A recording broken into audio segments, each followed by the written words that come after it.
მინდა სამინისტროს სახელით განცხადება გავავრცელო.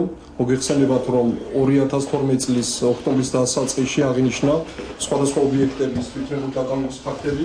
აღნიშნული პროცესი დაიწყო 3 ოქტომბერს და სხვადასხვა ინტენსივობით მიმდინარეობს დღემდე. საქართველოს მთავრობამ საკითხის მყისიერი გადაწყვეტის მიზნით 2012 წლის ოქტომბრის ბოლოს გამოსცა განკარგულება, რომელიც გულისხმობდა სხვადასხვა ობიექტებში უკანონმდებლო პირთა ეჯერად აღრიცხვას.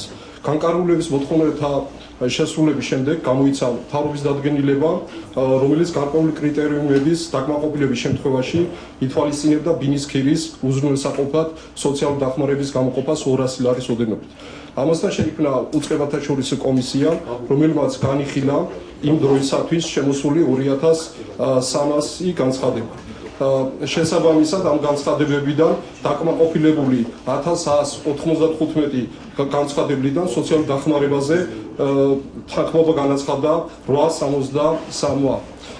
როგორც ზემოთ აღნიშნეთ, სხვადასხვა ფართობების დაკავებები გაგრძელდა შემდგომ პერიოდში, რის გამოც სამინისტრომ 2013 წლის იანვარ-თებერვალში განახორციელა მონიტორინგი.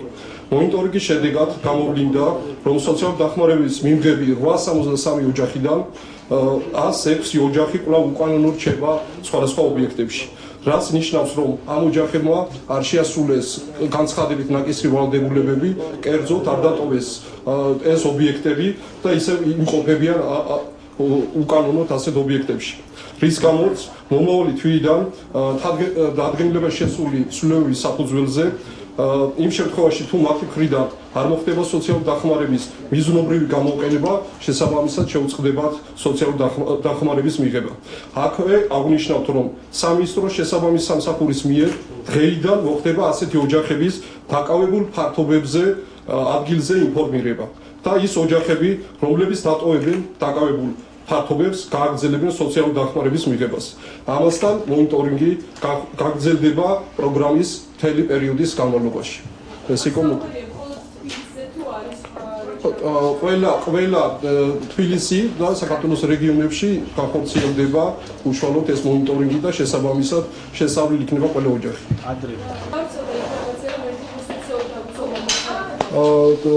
სამინისტრო გააგრძელებს მონიტორინგს. ანუ მოგეხსენებათ, ისინი არიან უკანონოდ შეჭრილები, ძირითადად თბილისი და ზუგდიდი არის. Quello mocore თავი მოიკლო თუ გაქვთ ინფორმაცია რის გამოხდა სტატუსი შეხვდა და იძიებს. ეს არაფერია, ეს ინფორმაცია ჩვენთვისაც ახალია, გავარკვევთ მაგას ნებისმიერ შემთხვევაში, მაგრამ ამ შემთხვევაში თქვენ მოგეხსენებათ, რომ თუ თვითმკვლელობაზე ალაპარაკი, ეს ინფორმაცია უნდა გადამოწყვეს და შესაბამისად ძალოვანმა სტრუქტურებმა უნდა გამოიძინა. იქ რა მიზეზი იყო ამის უკან, ჩვენი კომპეტენცია ამ თემას ცდილდება. ეს ინფორმაცია ჩვენთვისაც ფაქტობრივად ახალი არის.